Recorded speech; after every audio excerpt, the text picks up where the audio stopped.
What's up guys, Houndish here, and today it's time for the first weekly reset of September 2019, and we do have at least a couple of things going on this week. Of course, Shadowkeep is now less than a month away, which is pretty awesome, but this week we have a quality of life update to the game with a bunch of reward buffs, quest changes, and some other stuff that we'll round up in this video, and then we'll also cover this week's community challenge, how all of that works, what the rewards are, and then we've got the other reset content for the week, the vendors, activities, rewards, and all that good stuff. So guys, as always, I hope you enjoy this video, but otherwise let's get to it.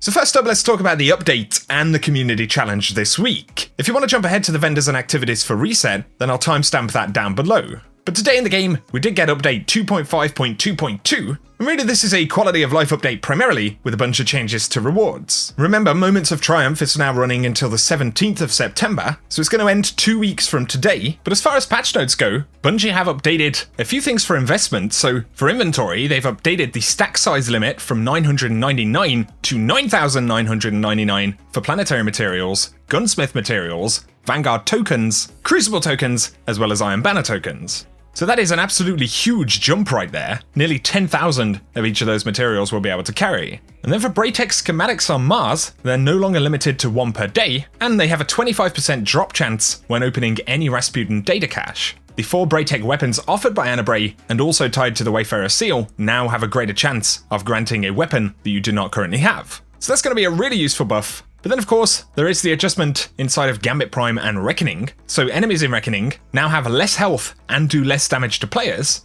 And then they've increased weapon drop rates in Reckoning and Gambit Prime, with further increased bad luck protection to each activity. So players should receive a weapon reward after playing multiple matches without one drop-in. They also say that Tier 3 Reckoning will have the highest drop rates for weapons. Then on top of this, the Forsaken character boost is no longer available for purchase. Players will continue to receive 1 free character boost when accessing Forsaken for the first time, and they fixed an issue that would cause wrapped items to no longer be refundable from Eververse when transferred between characters. Then there are the adjustments to the Mountaintop and the Wendigo GL3 Pinnacle weapon quests. So if you want to pick up the Mountaintop, the required number of multi-kills has been reduced from 200 to 75, the number of medals reduced from 100 to 25, and then points earned in competitive have been further increased relative to other PvP modes. So roughly 1 times for quick play, 2 times for Iron Banner, and 3 times for comp. And so if you are doing that in the comp playlist, you are going to get quite a bit more progress than before. And so good luck if anyone's still hunting Mountaintop. But then we've got the changes to Wendigo, where grenade launcher kills are worth 100% more for each objective. The death penalty has been removed on the final objective, and then grenade launcher multi-kills grant 50% more progress, with playlist strikes granting a significant amount of progress towards the final objective. On top of this, Bungie say that there will be many weeks of increased Valor and Infamy in September.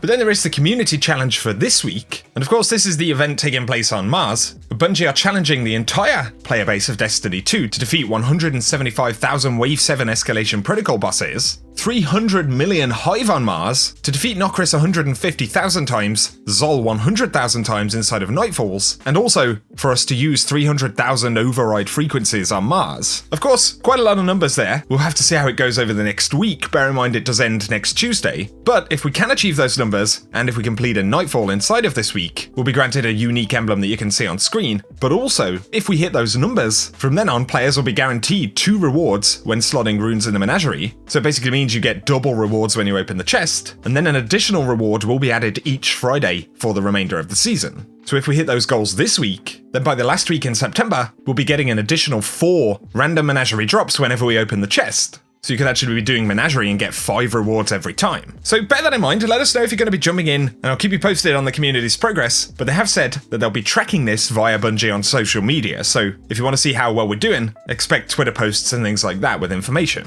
But now with those things out of the way for this week, let's jump in to the rest of the reset stuff in the game.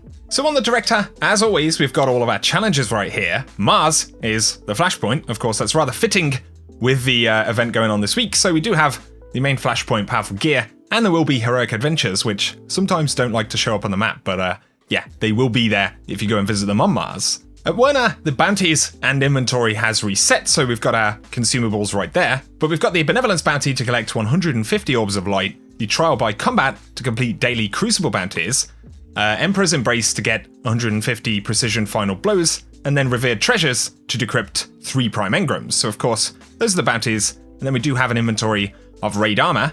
This is the Year 1 stuff if you are still collecting anything. And for the weapon this week, we do have Ghost Primus. This is available at Werner. But for Benedict's variation of that inventory, of course, he does have different raid armor pieces, so you can spot those right there. And for the weapon, we do have Alone as a God, which is one hell of a sniper still, if you ask me, so definitely worth picking up if you haven't already. But of course, you need to complete the raid and use Emperor Callus tokens inside of this reset in order to pick it up. For the Menagerie modifiers though, this week we do have the normal mode with Arc Singe, Blackout, and Grenadier, and then for Heroic, Extinguish, Grenadier, Famine, and Solar Singe. And of course, if we do hit those community challenge requirements, then we will be able to get even more drops inside of the Menagerie, which is going to be pretty awesome. Then for Reckoning this week, of course, we do have all of the changes inside of the update, but the modifiers for today are Arc Singe, we've also got Blackout, and then Grenadier up, but bear in mind all those loot drops and the adjustments to difficulty and stuff. For Hawthorne's bounties this week, we've got Total Victory, of course, for Crown of Sorrow, All for One, One for All for Scourge of the Past, and then the Witch bounty, which is for the Last Wish raid, and then of course all of the other clan bounties and stuff available this week. And boom, look, we got a friend. As always, it's worth calling out that Banshee does have his bounties up, and of course you can get enhancement cores, stuff like that. Totally worth picking these up and completing them if you are still playing the game before we get to Shadowkeep, because of course, there's going to be quite a high material cost for a lot of the stuff that we'll want to do. Otherwise though, of course it comes down to Eververse for the week, and a lot of this stuff you can check out. Of course there is all of the silver inventory stuff, and you'll probably spot things if you are interested in them. We do have the Bright Dust featured section that you'll spot on the front page right there, so a few different items you might be interested in picking up. But for the main Bright Dust section, let's take a quick look right here. Ooh, we do have this ghost shell, so the Kit Bash shell right here, which is a pretty cool looking thing. I guess that's taking reskins to a completely different level. We do have You Go Ahead right there, sorry, the emote if you want to collect that one. We've got the gauntlets right there for the Hunter class, that's what it's showing me.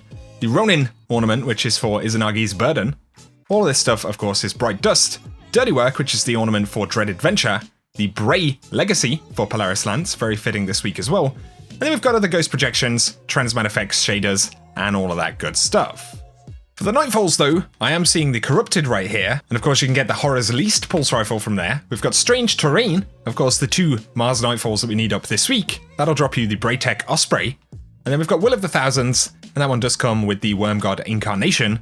So those are the Nightfalls and the exclusive drops right there. And then for the Heroic playlist, 4 modifiers today at least, we've got Arc Singe, Blackout, and then Grenadier up as well. Finally, if you are jumping into the Escalation Protocol, Bok Litter, the Hunger of Zol, is going to be the boss this week, and so all 3 of the weapons will be randomly available when you take the boss down. And of course, with the community challenge going on, if you are still hunting any of those weapons, it's definitely a good time to jump in. And according to Bungie, we do need 175,000 Wave 7 boss kills. So yeah, if you want to pick up that emblem, it's definitely going to be worth trying to farm some out. But now in Dreaming City, we're on week 1 of the curse, and so the Ascendant challenge is the Agonarch Abyss, accessed via the Bay of Drowned Wishes. That's the lost sector right next to the spawn, and I will run some gameplay with the location, the corrupted eggs, and collectibles in there. But otherwise guys, that's everything for the reset this week, so I hope you guys have enjoyed the video. I will be keeping you posted if we get any more Shadowkeep news or information throughout the course of this week. Let us know in the comment section if you're going to be jumping into the game today, but if you've enjoyed the video, a rating really helps me out guys, and if you're new around here, be sure to hit that subscribe button, as I do cover pretty much everything related to the game on the channel. Otherwise though, thank you as always for tuning in, and I will catch you guys very soon.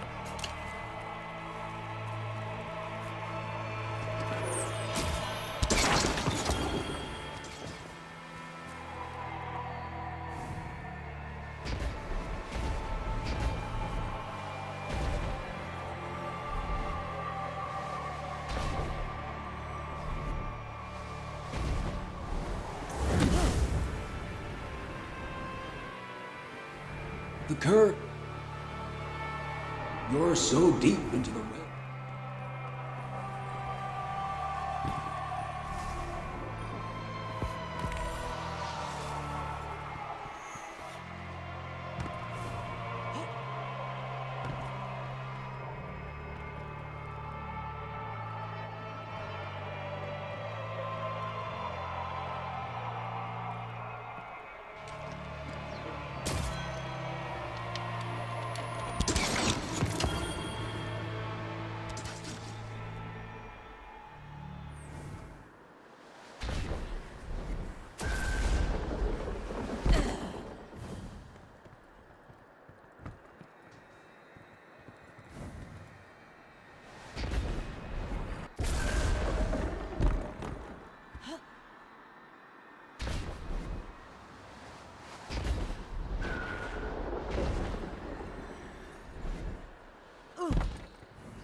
Guardian, down.